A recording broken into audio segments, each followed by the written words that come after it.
நமசிவாயம் வாழ்க, நாதன்தாள் வாழ்க. அனைவருக்கும் மயிலாடுதுறை ஜோதிடர் விஷால் விவர்தனின் இனிய வணக்கம். வாழ்க வளமுடன். நம்முடைய யூடியூப் சேனல்ல நிறைய பயனுள்ள ஜோதிட தகவல்கள், ஆன்மீக பரிகார தகவல்கள், அரசியல் பிரபலங்கள் இவங்களுடைய ஜாதக ஆய்வுகள், அரசியல் நிகழ்வுகள் பற்றிய வீடியோக்கள், இது போன்ற தொடர்ச்சியாக நிறைய வீடியோக்களை கொடுத்து வந்துட்டே இருக்காங்க. அதை பார்த்து பயன்பெறுங்க. இன்னும் பல நூறு ஜோதிட வீடியோக்களை தொடர்ச்சியாக நம்முடைய சேனல்ல பதிவு செய்ய இருக்கிறேன். நம்முடைய சேனலை சப்ஸ்கிரைப் பண்ணுங்க, லைக் பண்ணுங்க, பிறருக்கு பயன்படுத்தும் ஷேர் பண்ணுங்க.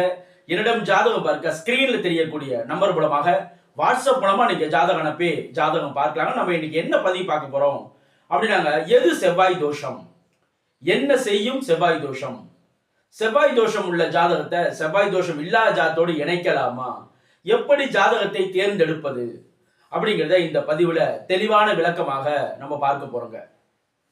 பொதுவாகவே செவ்வாய் தோஷம் என்றால் என்ன சொல்லப்படுதுங்க?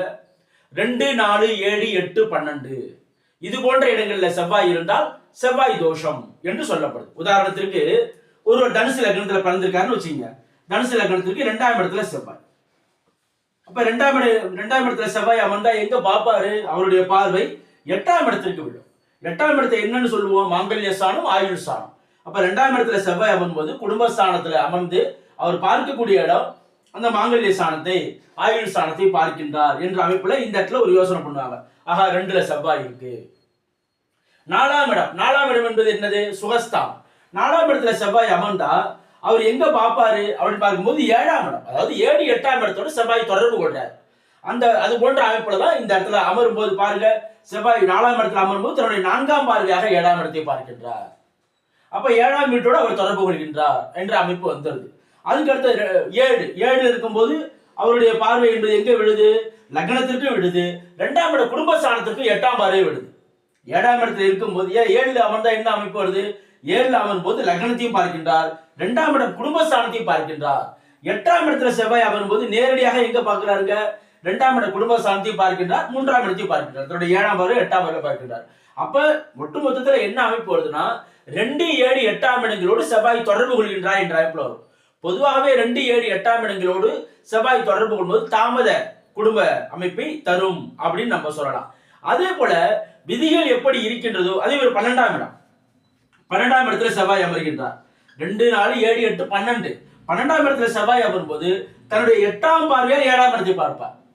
தன்னுடைய 7ஆம் பார்வை 6ஆம் இடத்தை பார்ப்பாரு. தன்னுடைய 7ஆம் இடத்தோடு தொடர்பு கொள்கின்றார். அதனாலதான் 2, 4, 7, 8, 12ல செவ்வாய் இருந்தால் செவ்வாய் தோஷம். லக்னத்துல இருந்தாலும் செவ்வாய் தோஷம் தான். ஏன்னா லக்னத்துல செவ்வாய் இருந்தால் 7ஆம் இடத்தோடு தொடர்பு கொள்வார். தன்னுடைய 7ஆம் இடத்தையும் தொடர்பு கொள்வார், 8ஆம் இடத்தையும் தொடர்பு கொள்வார். 7ஆம் பார்வையாக 7ஆம் இடத்தையும் 8ஆம் பார்வையாக 8ஆம் இடத்தையும் பார்ப்பார் லக்னத்துல இருந்தாலும். அப்ப இது போன்ற இடங்கள்லாம் செவ்வாய் இருந்தால் தோஷம் என்று சொல்லப்படுதில்லை. இதனுடைய உண்மை தன்மை என்ன? உண்மையிலே இந்த இடத்துல இருந்தா கடுமையான தோஷமா? அப்ப குடும்ப வாழ்க்கையில ஏதாவது பிரச்சனைகள், பிரிவினைகளை தருவாரா அப்படிங்கிற அமைப்பும் பொதுவாகவே நம்மளுக்கு இந்த கேள்விகள் இருந்துகிட்டே இருக்கு.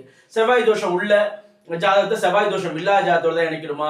என்னுடைய பெண்ணுக்கு செவ்வாய் தோஷம்னு சொல்றாங்க. நிறைய மாப்பிள்ளை தேடும்போது செவ்வாய் தோஷம் உங்க பொண்ணுக்கு வேணாம்னு சொல்றாங்க.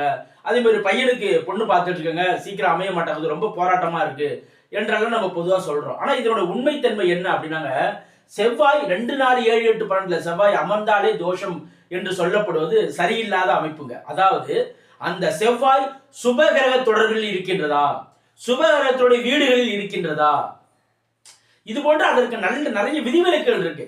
செவ்வாய் 2ஆம் இடத்திலே இருக்கின்றார். ஒரு குருவின் பார்வை, ஒரு உச்ச குருவினுடைய பார்வை, அல்லது ஒரு குருவினுடைய இணைவு, ஒரு குருவினுடைய இணைவு அல்லது பார்வை, அல்லது ஒரு சுக்கிரனுடைய இணைவு, அல்லது ஒரு பௌர்ணமி சந்திரனுடைய பார்வை, இணைவு, இது போன்ற விஷயங்கள் இருக்கு அப்படின்னா கண்டிப்பாக இந்த இடத்துல அந்த தோஷம் இல்லை. அதே போல ஒரு விஷயத்துல மட்டுமே பலன் இல்லை. 2ஆம் இட குடும்பஸ்தானத்தில் அமர்ந்து 8ஆம் இடத்தை பார்த்து விட்டார். 7ஆம் அதிபதி நன்றாக இருக்கின்றார், களத்திரக்காரன் சுக்கிரன் நன்றாக இருக்கின்றார், திருமண வாழ்க்கை நன்றாக தான் இருக்கும். பிறந்த காலங்களில் செவ்வாய் தசை பிறந்த உடனே செவ்வாய் தசை முடிஞ்சிருச்சு, பிரச்சனை கிடையாது. அதாவது 2ஆம் இடத்துல செவ்வாய் இருந்தாலே செவ்வாய் தோஷமா? அவங்க பிறந்தது மிருகசீரிஷம், சித்திரை, அவிட்டம் இது போன்ற நட்சத்திரத்துல பிறந்திருக்காங்க அப்படின்னா செவ்வாய் தசை எத்தனை வருஷம்? 7 வருஷம் கம்ப்ளீட் ஆயிடுச்சு, முன்னாடியே முடிஞ்சிருச்சு. பிறந்த காலங்களில் இருப்பு ஒரு 4 வருஷம் வச்சுக்கலாம், 4 வயசோட அது முடிஞ்சிடும். இல்ல 7 வயசு முழுமையாவே இருக்கட்டும், 7 வருஷம் முழுமையாவே இருக்கட்டும், அப்ப 7 வயசோட முடிஞ்சிடும்.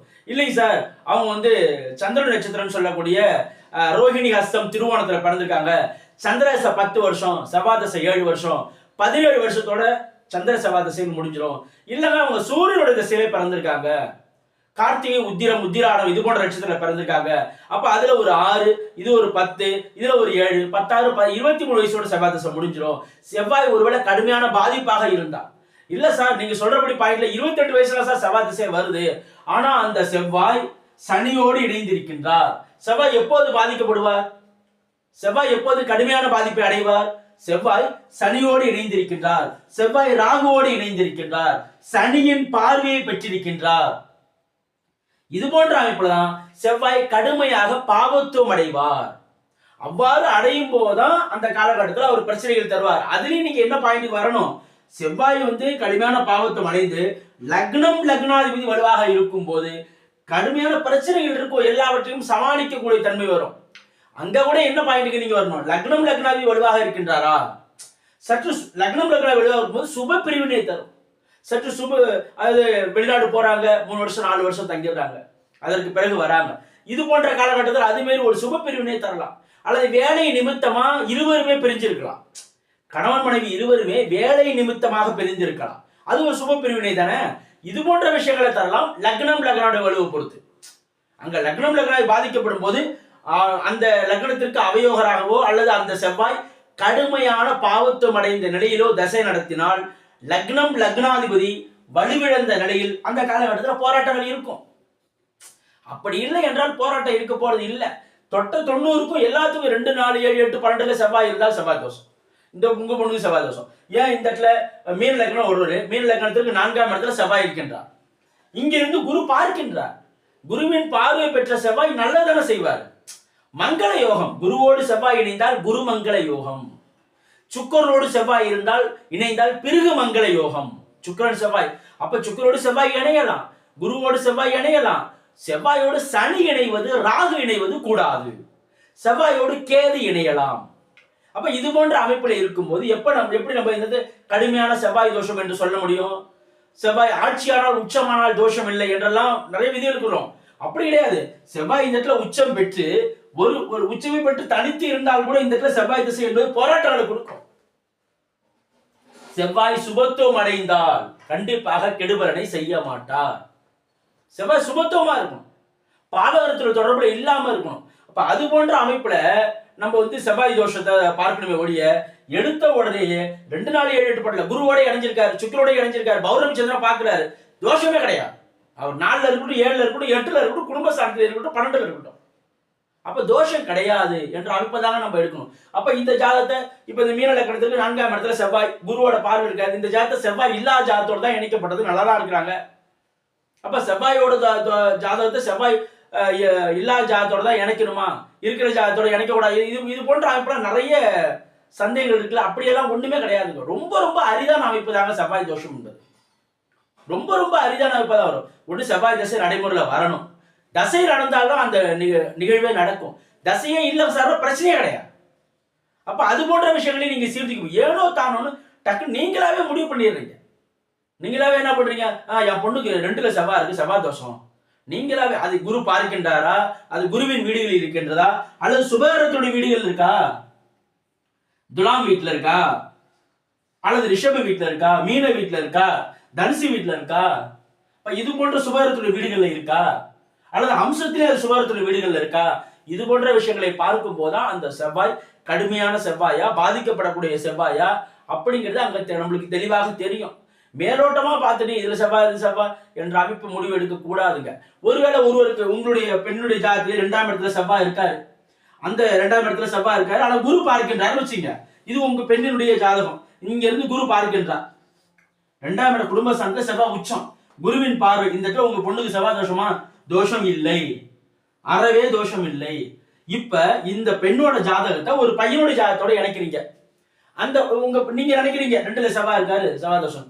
அந்த பையனுடைய ஜாதகத்துல 4ல செவ்வாய், அந்த செவ்வாய் சனியோடு இணைந்துள்ளார், இப்படி இணைஞ்சிருக்காருன்னு வச்சுக்க. அந்த பையனுடைய ஜாதகத்துல உங்க ஜாதகம் பையனா இருந்தா இந்த பெண் ஜாதகமா எடுத்துக்கங்க, இது பொண்ணா இருக்கும், இது பையனுடைய ஜாதகமா எடுத்துக்கங்க. இப்ப இந்த இடத்துல லக்னத்துக்கு 4ஆம் இடத்துல செவ்வாய் சனி இணைந்திருக்கின்றார், இது பையனுடைய ஜாதகம். நீங்க என்ன நினைக்கிறீங்க? என் பொண்ணுக்கு 2ல செவ்வாய், அந்த பையனுக்கு செவ்வாய் 4ல செவ்வாய். அப்ப இந்த ஜாதத்தோட இணைக்கலாம்னு நீங்க முடிவு பண்ணீங்கன்னா இந்த பையனுடைய ஜாதகம் சரியில்லாத ஜாதகம். எப்படி சார்? இந்த செவ்வாய் தசை நடைமுறையில வந்தா, இந்த செவ்வாய் தசை நடைமுறை வரனா பிரச்சனை இல்லை.